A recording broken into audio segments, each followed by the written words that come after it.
This is Deadstick Radio, Episode 11, recorded live Sunday, April 26, 2020, The Atomic Pumpkin.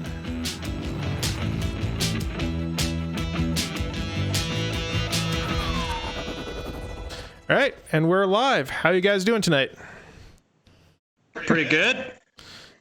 Not too bad at all. Where are you coming from, Brian? I'm just back here at home. I've got my little studio all kind of set up. Whereabouts are you, Scott? I see you've got some weird industrial looking stuff in the background there. Yeah, this is the mezzanine at the hangar. There's some old. I think there's an old set of lawyer furniture upstairs, and it actually fits this kind of nook perfect. I've got this window in front of me overlooking the hangar. It's a pretty sweet setup. Oh, nice. I'm ordering parts. I'm out here measuring stuff, ordering new brake pieces. Nice. So today, obviously, we have... what about you, Matt? We have Matt Hughes from Atomic Pumpkin. I'm just sitting, hanging out in my house here in Cochrane. Just got home from the hangar. Yeah, you like that? Two of them from 2020, or 2019, I guess. I can only see one. Is that one yours? Is Blair's cut out? No, this one's mine. It's time on it is a little bit faster than this one, which is Blair's. By how much? 0.6 of a mile. Oh yeah. So that's probably a good lead in here. So we have probably 25 consistent followers, Brian. And none of them know Matt yet. So Matt, how did you end up racing? First of all, how did you end up meeting us? And how did you end up where you are today with Atomic Pumpkin? Yeah, so last couple of years, been just going to the races and hanging out in Reno. And 2018, it would have been my wife and I got really serious. And I went to PRS as just a fly on the wall with Tom Watkins. And then at the races in September, my wife and I hung out with Outlaw and a few other teams and just kind of got to know everybody and kind of learn the ropes and decide that we were going to buy a plane and come back in 2019 and race as a team, wife and husband team. So I think Scott gave me a lead on a plane in fall of 2018, and we snapped up that plane and brought it home and worked on it all winter, and then went down to the races 2019, and it was fun. It was good. But you guys are unique anyways, though, because both you're married and both of you fly. And if I got this right, you both met while flying. That's right. We both met. Right? We met while we were training to crop dust. Where? In North Battleford at Battleford's Airspray. So are you like a commercial pilot, regular, or like normally a commercial pilot? My wife started flying twins, so she was flying a Cheyenne and a King Air 200 doing medevacs in northern Manitoba and northern Alberta. And then she left that to start crop dusting and took to school and then did some crop dusting. And then she switched back and forth between flying for the Reynolds Museum in Wetaskiwin and crop dusting. So, and I did most of the crop dusting and then did some twin work up in Thompson, Manitoba. And other than that, for the last 8 or 10 years, we haven't flown commercially. We hold a commercial license, but we just fly for fun. Ah. Yeah, that's the way to do it. Yeah. You can actually afford to buy your own airplanes that way. Yeah. We'll see here. It's actually working out pretty good right now because all my airline friends are all grounded. Yeah, I know. That was my backup plan, so it's kind of out the window. But yeah, I feel bad for those guys. It's a big hit. Oh yeah, and it's not going to end anytime soon either. Yeah, that's the worst of it. Yeah. So, what kind of planes do you fly aside from your Atomic Pumpkin? There, what other planes do you own? We have a Longies. Original plans built Longies with an O235 in it and a Q1 Quickie. And in the past, we've had a Sonorai. We don't have that anymore. So yeah, all amateur or experimental. You had the Q1 first, right? I started a Q1 back in early 2000s, and then I never finished it, and I sold it. And then I bought this quickie in 2014, refurbished it and flew it, and then I took it apart to upgrade the engine. What engine was in it? Was it like two-stroke? It's an 18 horsepower Onan. Yeah. With like one spark plug? No, it's got one spark plug per cylinder. Yeah. It's essentially, straight off a garden tractor with a prop hub, just right flange to the crankshaft. So, yeah. Oh man, it's a little upgrade. What's it like to fly though? Because like the elevator is like in the landing gear, which is also the canard. Yeah, so it's interesting. I mean, the ground handling is a bit different with it. Obviously, doesn't have very good braking, and with the wheels being at the end of the canards, if you hit even like a puddle of water or a little snowbank, it kind of tweaks it around. So the tail's kind of skidding. There's not a lot of weight on the tail. But yeah, in the air, it's actually pretty agile. It doesn't have very good climb performance, like 150 to 200 feet a minute. So yeah, but you're on 18 horsepower. Yeah. Rated.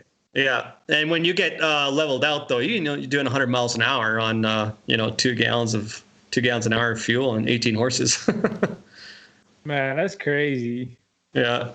So the quickies, that little one with the little, it's like the two wings on it, right? With is it a single or a dual seater? Single seater. Yeah, it's tiny. Well, the Q2 is the 2-seater, right? Yeah, that's right. Yeah. So why'd you take it apart? I'm going to put a half VW on the front of it. So I'm going to go from 18 horsepower up to 26 horsepower. So it's a pretty healthy jump. Man, that's blistering. Yeah, I got a new prop. What red line is it? Like 150 or something? The VNE on that thing, is not. I think it's maybe even lower than that. So I'm not sure. 120 miles an hour. That's like mine. So fun. Oh, yeah. I know, but he's got 25 horsepower on a good day.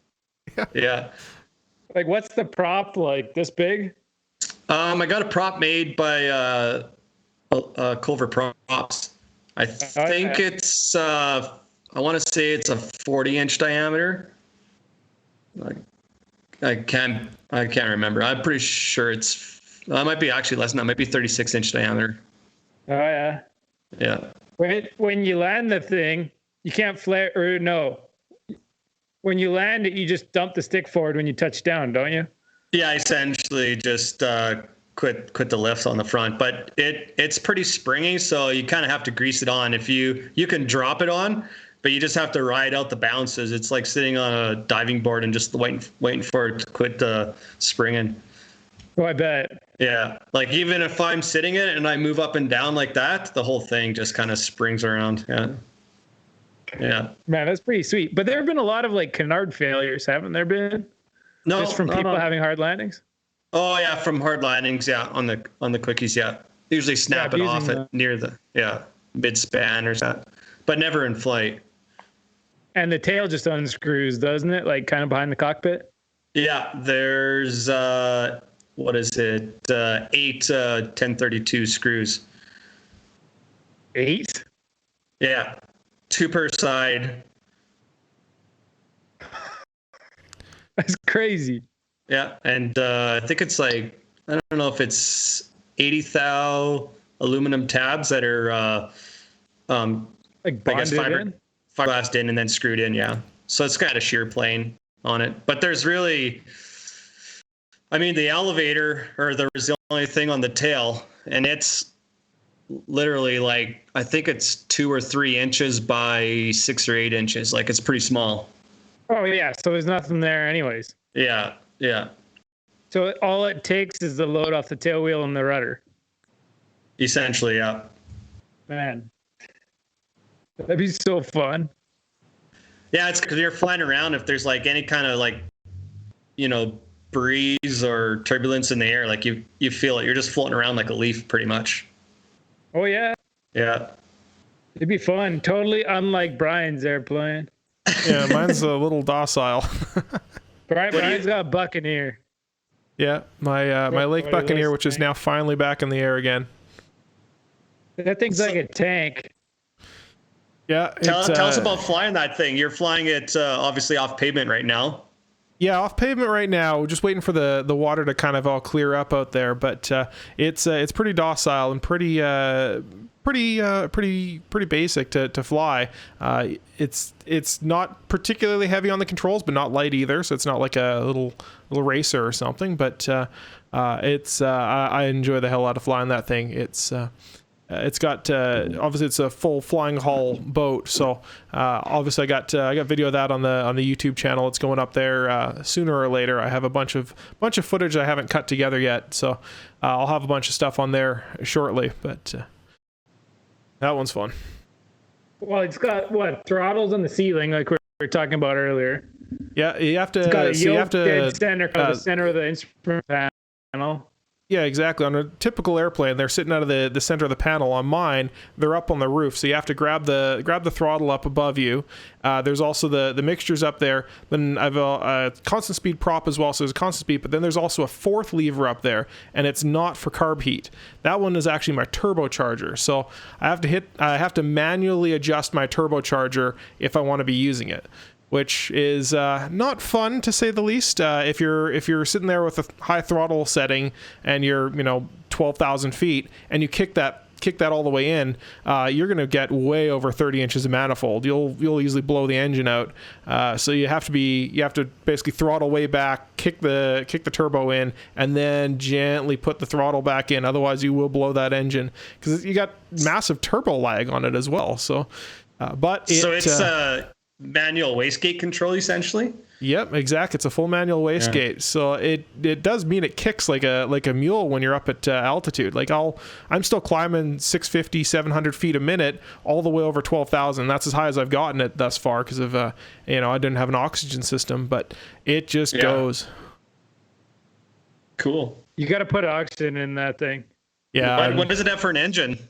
It's got an IO 360 in it, so just the A1B, I believe, the fuel injected version of it, 200 horse, kind of an old school engine. It does have a RPM restriction on it, unfortunately, but with this specific Hartzell prop I've got, but it's not really a big issue because I got a proper engine monitor which actually beeps at me, and I've got a big flashing light on it that will tell me if I'm in the RPM range. So it's nice to be it was one of the first things I added to the plane just because I knew I wanted to be really cautious with everything. I wanted to know what all my engine temperatures were doing.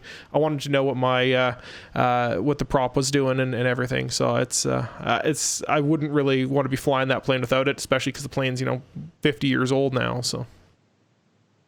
And have you done any water landings in one or any water training? I have, yeah. Training? The very first, I was actually mandated by my insurance company to do 250 water landings, or 250 landings on it. 200 of those had to be water landings, and 50 of them were land landings, and 25 hours with an instructor. So over the course of about 4 days, I did all of those water landings. All those landings in total. It was kind of intense. So I think just get on the river and just keep on the river. Pretty much, we were actually out in Ontario, Lake Muskoka, and just bunny hopping across the water there. So we did a podcast on that a few months ago here, talking about that whole process. So, Brian, sorry, Deadstick Radio on what's it on? Spotify. Yeah, iTunes. we're pretty much everywhere. So if you search for Deadstick Radio on any podcast listener podcast app, you'll find us on there. We're going to take the audio from this and turn it into into an audio stream as well. So if you're listening to this and you're not seeing the video, you can always go onto Facebook and we'll have it there. We're also posting this. We're going to be putting this on a YouTube channel as well, and the more high def version. So Facebook is limited by its video quality, but YouTube is going to have the full 1080 stream on there. Man, that'd be fun. So if you scroll back, if you go to any of those streaming services and scroll back a couple episodes, we did an episode on Brian's adventures trying to go pick this thing up. All of his trials and tribulations, shall we say. Times, fun time, leading up to about, when did we record that thing? In about November or so? Yeah, that sounds about right. October, something like that. So all the way up to that point was a really good story from Brian, including getting stuck for a week in, I think, Thunder Bay and everything else on the way home. Getting in that thing with, like, what'd you have, like 70 hours total time in powered airplanes? Yeah, it was absolutely nothing. I still to this day have way more glider time than I have power plane time. So, doing 25 hours cross country across the Canadian Shield, which for those American counterparts out there, it's basically just boreal forest underneath you with little lakes everywhere. So for most planes, it's something you don't really want to be doing. You want to be following roads. For me, I just beelined it because it's like I can land anywhere because there's lakes everywhere out here. So it was. So you were getting chased by winter with like 70 hours total. Oh, I think I lost your audio there for a second. 5 hours flyers. Oh, is it back yet? Yeah, it just came back.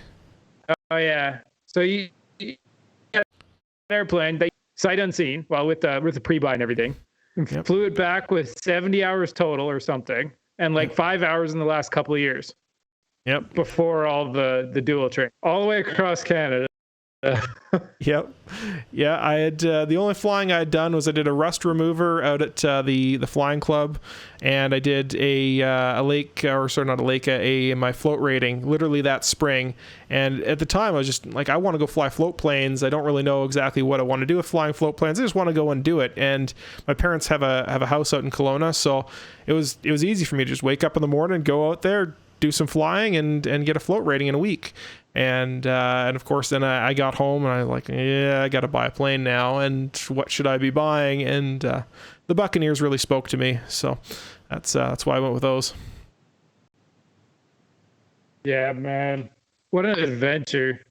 Yeah. And seeing that thing flying, like, man, I posted a couple of Instagram stories on flying with you in formation the other day, and I got so many comments from people like, "What is that thing?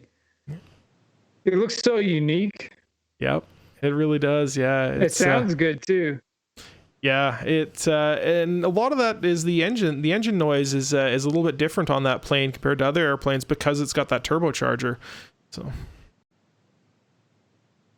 yeah, dude, Matt, you got to bring an airplane up. And we'll go fly formation 3-ship. Yeah, at 100 knots. Bring the 100 knots. I'll have to bring the long easy. Yeah, I could slow that thing down. No, when I get the quickie done, I could bring the quickie up. Man, that thing would be awesome. Would you make it all the way? No, I'd probably have to fuel up. I think I have 5 gallons in that plane. Is that engine reliable enough? The one I'm putting in? Yeah. I hope so. How far away are you from flying that thing? Oh, I'm a long ways away. Oh. Yeah, I got the cowling and everything, the molds all built, but I have to tear the engine down and go through the engine and then build a firewall mount for it. And then, yeah. You got to. Plus, I decided I was going to refinish it too, so I got it mostly stripped. So I got to finish all the body work on it. Well, bring the Easy up this summer. Yeah. And we'll go do some 3-ship work. Watch Brian land on the lakes. Yeah. While we circle overhead. Hey, I'm going to be the one that we're going to be doing a video podcast sometime this summer at your lake, and I'll be the one coming in, touching down, landing in front of there, and we'll do the podcast on the wing of the plane in front of your your place. Yeah, I'm gonna set up out there on the pier in that big platform we've got, and watch you in the background. Yep. We could even do like a how-to video, how to land on water, or how not to. If he's rusty. Yeah. How to dock. That's the one I'm most worried about. We didn't even try any docking when I was out doing the flight training. So really? that's gonna be a fun one. I might be buying you a new dock this summer. We'll see. No way. I'm gonna set up like a raft far out that you can practice on. Do you reverse thrust in that thing? Like, can you pull it way back? Some of them do. Mine doesn't. Some of them have the MT prop, the carbon prop, but the moment you get any kind of have to do any work on them, they're basically impossible. And all they add is reverse thrust. They don't actually add anything else. So. Oh, but they're lighter too. Yeah, they're a little bit lighter. So, but ultimately, there's enough gross weight in that plane that the difference in weight between an MT and a Hartzell isn't all that much. So. You have to get yourself a little Minn Kota trolling motor, and then you just hang it out the door. And yeah, I actually have a friend of mine in his lake. He's got one of those. It doesn't have the trolling motor anymore, but he has a space on the wall. You could clip one onto, and apparently the previous owner did, and that's what they did. They just motored around like that. Nice. There's a spot at Wabman on the point, the Fallis Point, that all the boats go to collect at in the summertime on warm days. And it's kind of like a boat party out there, so you should bring your plane and you'd be like the coolest person there. Yeah, that's the plan. There's like 50 boats in there and then one airplane.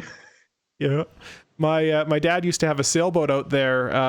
It was a San Juan 23 that he used to cruise around out there, and we would go out to the point there, anchor with everyone else, and someone had always have a barbecue up and going. No matter what time of day it was, there was a barbecue going, and someone's making hot dogs and hamburgers and whatnot. So when my dad comes into town next, we'll go out and do that and say hi to everyone.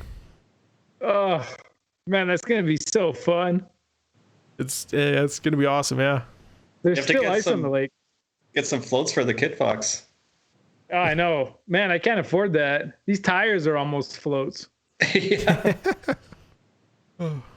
It's too much already. But there's a couple of roads nearby that are probably good enough to land on if I really wanted to. But then I have to worry about like storms coming and stuff, and it's not worth it. Yeah. For a 25-minute ride to the hangar, I'll leave it there. Yeah. Yeah, because you're fairly close at the cabin. Oh, yeah, totally. Well, technically you are too, Brian, but that's the point, is to bring your plane out. Yep. And we just watch for storms. You could launch off. Yeah, exactly. So you can fly east home. Exactly. Just kick on some throttle and off I go. Oh, that's the way to do it. Yeah. Yeah, dude, Matt, you got to bring your Easy up. Well, yeah, Blair and I will fly formation up with the Easy and the Pumpkin. And the Pumpkin, yeah. They should be pretty matched. Tell us about the Pumpkin. So, what was your first impression when you saw it? What was it like when you flew it? And then, what's it like now? All right, well, I kind of bought it sight unseen, but the guy that was helping broker the deal, I knew back from my Sonorai days. Who was that, Ed? Ed Fisher, yeah. Yeah, and he's big in the Formula V world too, right? He is, yeah. He's a Hall of Famer, I think, and he's well known with the experimental world. So I flew down to South Carolina, and he helped me disassemble the plane, and it's really well built. It was a really nice plane, nice finish. It was built for sport flying, and we were going to use it for racing. So brought it back home, and then kind of took it apart, and then changed some of the tins out to fiberglass components. Just kind of went through and did a full, thorough annual inspection on it. And then just started flying it last summer, and we're expecting a pretty I guess unstable airplane, but with all of our crop dusting experience and everything, it was actually not that hard to handle on the ground for my experience level. And in the air, it was a new feeling for sure. I mean, the plane will fly uncoordinated all day long, so you can get some weird feelings on your seat. Yeah. sliding around. So it's just getting used to that. And then after that, it's a blast to fly. Blair, my wife, she loves it. I mean, I've been doing a bunch of work on it, and she's been hounding me like, when's the plane going to be ready to go? When's it going to be ready to go? But yeah, so we changed all the front end to fiberglass from all the tins, like I said, and then this winter I've been working on just like cockpit ergonomics to make sure that all my master and mags and switches are all close to our left hand. So when we're racing, if we get an emergency situation, that it's set up properly so that we can access all the switches just with a quick movement of the left hand. Before we had. Go ahead. If there's any F1 people listening or potential F1 people, why'd you change all your cows to fiberglass? Why'd you make the changes you made? I did it so it's easy just to pop everything on and off. The Formula One racer, we're all little mods here and there or in and out of the plane. So, you know, as much as you can consolidate the panels on the fuselage to just take them off easy, then, you know, you can get in a lot quicker to check it out. When you're racing, sometimes you don't have a lot of time between heats. So you got to be able to get in and make repairs if you need to and get it back on. So I did it for just the easier it is to access the plane, the higher the potential is on I'm going to inspect it more. And when I have snags, if it's a crappy area to get into, you know, people typically put it off. But if it's more easier to work with, then it's gets looked at more often, is what I find. So yeah, we put it. Go ahead. If it's easy to take apart and put together, it's way better to work on. Yeah, and you're gonna. I mean, if you think something's not right, you're gonna tear it apart and take a look at it. It's nice and easy to access all the stuff. So I kind of try and make it easy that way. Before there was about a half a dozen tins, and yet they went on in sequence and came off in sequence. So to access anything on the instrument panel, you actually had to take off the whole front end, which means removing the cowlings and then all the tins on the front end. And we had a few wiring gremlins last year that we were running through, so it caused us a bit of downtime. That was another reason why we went with the fiberglass front end. And lightened it up too. Remove a little bit of weight. That's another thing for the racer. So this winter we put a floor pan in it and fiberglass seats, and it turned out really good. So. Yeah. So what about the panel? You're telling us about it a little bit. Yeah, so it's a pretty basic panel. I mean, airspeed, altimeter, turn and bank coordinator. Gauges? Pardon me? Round gauges? Yeah, all round gauges. I got a Grand Rapids EIS in there, and then just a Flightline 760 radio and KT76 transponder and encoder. It's probably which is needed for Springbank, right? Yeah, we need it for our airspace. It's probably one of the only cassettes with a Mode C transponder in it, but we need it for the panel. Yeah, it was not in the panel. So we kind of had everything pieced together to get in and get flying. The mission was to get hours on and get to Reno, knowing our plane and being comfortable in it. So there was a lot of things on the list that I wanted to do that didn't need to be done. And so this winter we took the opportunity to do all those and just kind of make it better for us. So how long was it between you actually buying the plane and then actually going off into Reno? Well, good question. 2018 we were at. So 2018 in June, I went to Pylon Racing School with Tom Watkins. I flew down with him in his Lancer, and I just helped out as a volunteer. But I got to, see the how the school was ran, all the critical points for the training and what I needed to know so that when I came back the following year, I'd be ready. And I would suggest, you're only required to go to Pylon Racing School once every 2 years. And when you first get into racing, you can go to Pylon Racing School in June, then race in September. But I would suggest people to go, maybe twice, like go 1 year and, kind of soak it all in, and then go the second year and bring a plane and get on the track and get some experience. Because that's the only time you're going to get track experience before the races. Yeah. So what you just said there, I believe that certified racers who have raced at Reno in the last year don't have to go back to PRS. So one-time thing for anybody interested in racing that's listening. Yeah, that's correct. Yeah, so then, like I said, we went to the races in September in the fall, my wife and I, and then, we're talking with people like Scott Holmes here and Philip Goforth, who's the class president, on planes, and then we bought our plane that fall, and then the next spring we started flying it and raced it, so essentially 8 months after we bought the plane, we were racing, and we bought the plane in October and raced it in September. Oh, I guess a year. Yeah, so a year turnaround seems about what I expect as well for the average racer, if their plane is in good shape and it doesn't need like a build. Yeah, so I mean the critical points are I think you need a minimum of 10 hours if you have over 500 hours total time, so a minimum of 10 hours in your plane.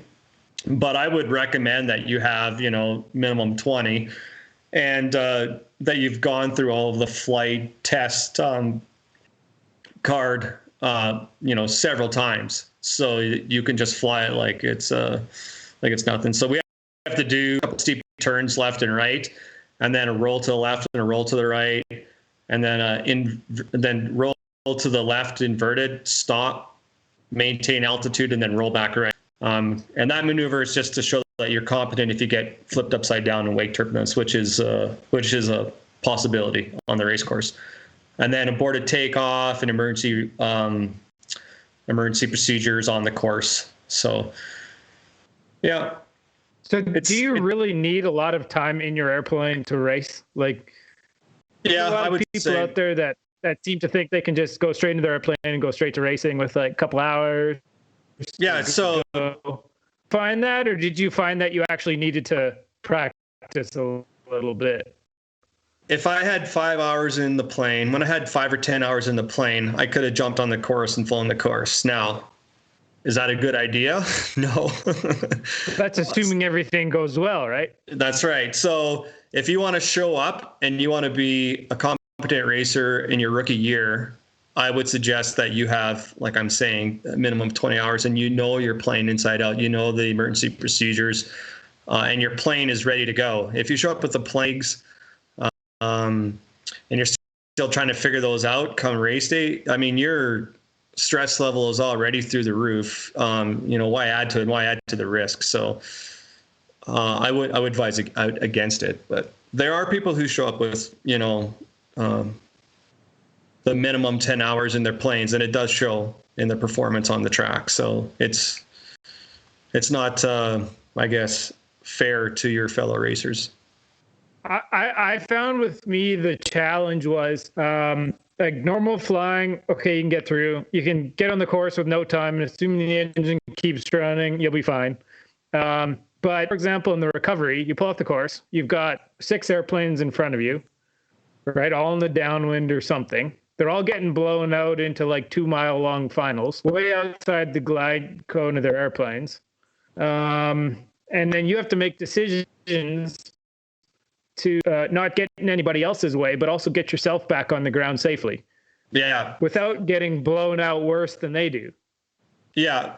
So that's, these are all valid points. You want to be able to get on the race course so you can think about what's going on a half a lap in front of you. And then when it comes time to pull off the course, like Scott says, you have, 8 planes going around the course. So inevitably you have 8 planes pulling off one after the other, and you're all going up and downwind. And it's not like these, flight school circuits where you're 3 miles out and 2-mile finals. You want to get in and get down as quick as possible. We're running an air show at the same time, so we need to be on time. So to get your intervals right on downwind and get your power settings right on the plane, it's critical. Otherwise, you're dragging your plane out. It's not safe for you, and then you're forcing your fellow racers behind you to go further and further out, and it just creates a chain reaction for an unsafe situation. Yeah, I find once you know your airplane really well, then you can focus on everything going on outside of the cockpit, like looking for other airplanes and avoiding dangerous situations. Instead of in the cockpit looking for switches, trying to figure out how to get the mixture right, or stupid things like that. Making sure your airspeed's on, where your airplane, you never have to look inside because you already know how fast you can just tell from the attitude. Yeah. So when we were training for crop dusting, we kind of did, kind of the opposite of IFR training, where you got the hood on and you're looking at everything inside the plane. We're not looking at anything inside the plane, and you have to be able to, at any point in time when the instructor calls an emergency, go through the full emergency procedures. Dump your load if you have to reload, master mix, fuel mixture, try and figure out what's going on with your engine. If you have the time to restart, typically you don't, and then look for a spot to land. So, to be able to just do a flow with your left hand through the plane while you're flying it and looking out, to be able to have that memory or mental capacity to be able to just concentrate on flying the plane, and everything else is all a memory item. That's important. And on the race course, you may never need it.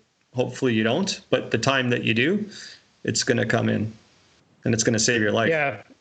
I think when I race, if I had to divvy my attention span up, I'd be 95% outside the airplane, 4% on oil pressure, and 1% on airspeed, just to double check on approach.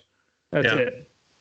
Yeah. Obviously, when you're racing, you're wide open throttle. So, there's not a whole lot to look at in terms of power settings. You're obviously, like Scott said, you're checking to make sure you got oil pressure, and obviously your airspeed's plenty.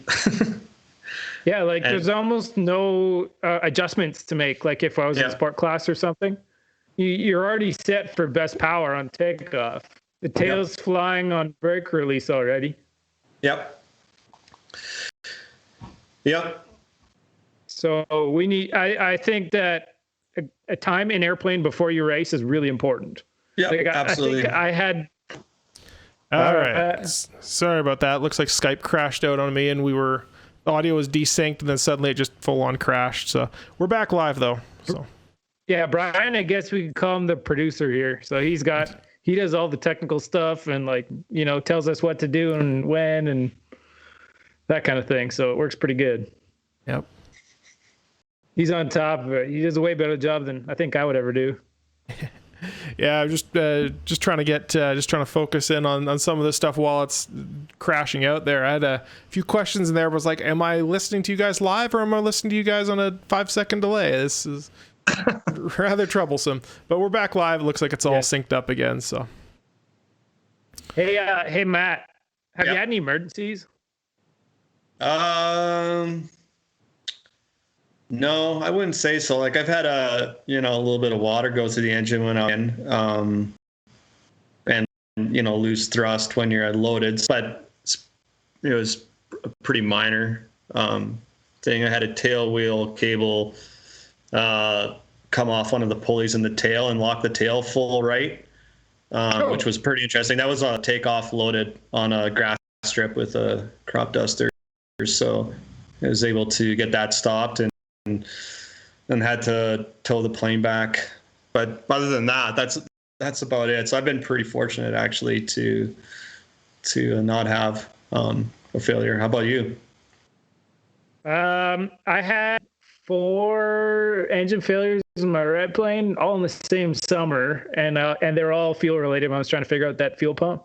Yeah.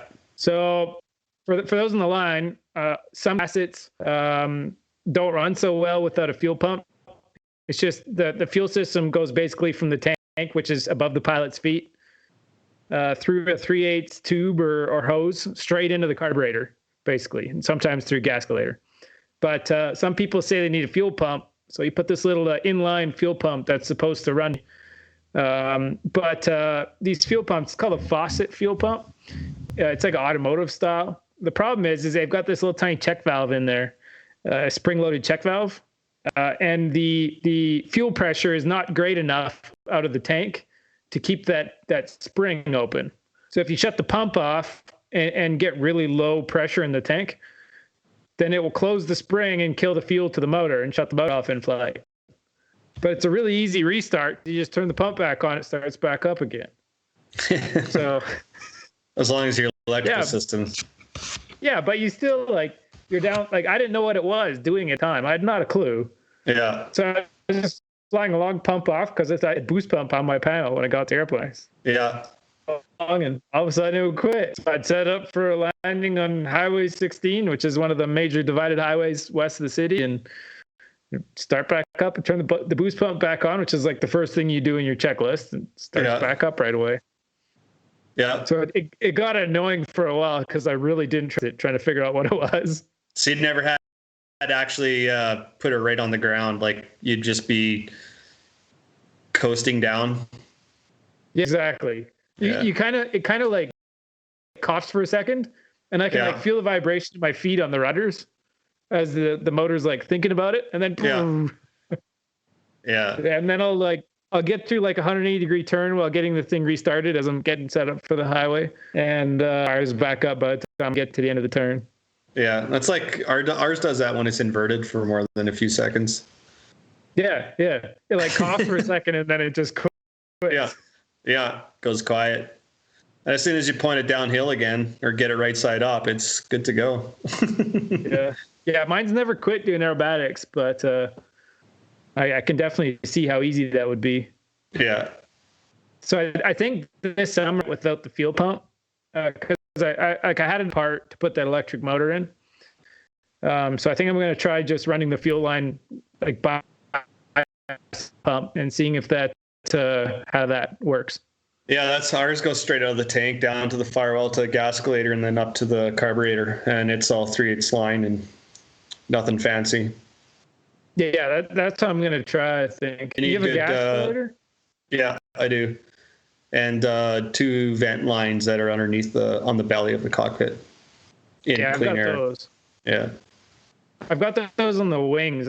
I've got 2 fuel vents in the wings in the prop stream, so that's as good as you can have it, I think. Yeah. Yeah. Cassette problems, things Brian never has to worry about. Yeah. So tell me the issues with yours, Brian. So in any case, the issues going on with mine there, if you guys can hear me, I guess, is the issues going on. Effectively, I was having some nose gear problems.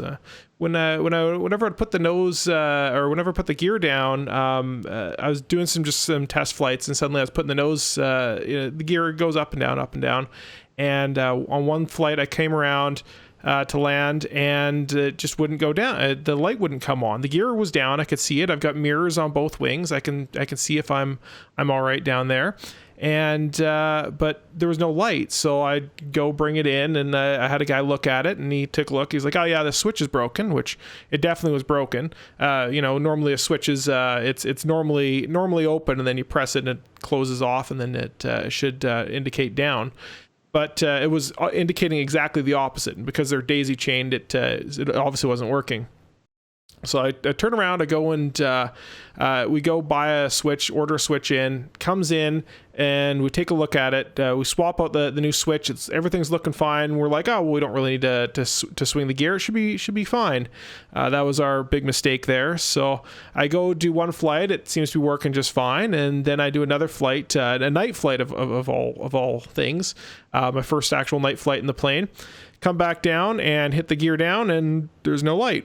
Cycle the gear and no light. And fortunately, there was enough light out. We could kind of see the nose gear. We could hear it doing the down and locked click. And with that, we landed and took a look at it. But brought it in, and of course, sure enough, the cable that we'd put on there on the new switch wasn't quite long enough, so it was getting hooked around a piece of metal in the undercarriage. And when the gear would go down, it would just pull the thing out, and it just ripped the whole original switch or the replacement switch apart. So installed a new switch, and it's been running fine ever since. So, but that's your I guess we could say, is a really good learning opportunity for anybody that's looking at buying an airplane. So one of the big downfalls of buying certified is somebody else to work on it. So that's a delay if you don't have anybody lined up already. If you're at some small airport somewhere. Yeah, exactly. It's the biggest issue there is that you got to wait for someone else. Do we have you guys have a sponsor for this session. Yeah. So yeah, man. Yeah. All right. Let's before we do that though, let's see it. All right. That was an Atomic Pumpkin Lego. That was an animation of Outlaw. That's Atomic Pumpkin. That's Outlaw. There's a very cool engineer at Reno who designs Lego kits. Go on Facebook. It's Flying Bricks, Brix. He designs Lego kits for airplanes, color schemes them, all that kind of thing. We sell them on airracegear.com. You can buy T-shirts, you can buy Lego kits, we've got a whole bunch of really race. So check it out if you're looking for anything fun to wear. We're going to try and put some used parts on there soon, I think. So that'll be kind of a cool hub to buy components as well. So it's growing. Like used prop bolts and tires? Oh, man. I'm going to put so much on there. All these pieces, cabin heat valves and, things that collect. Well, Brian, get this in about 30 seconds, but you want to wrap it up there? But yeah, we may as well wrap it up there, and it's kind of a semi-successful initial first test podcast, but hopefully I'll be able to get the audio issues all synced up there with the actual edit and post that in the next couple of days. All right, do another one maybe next weekend.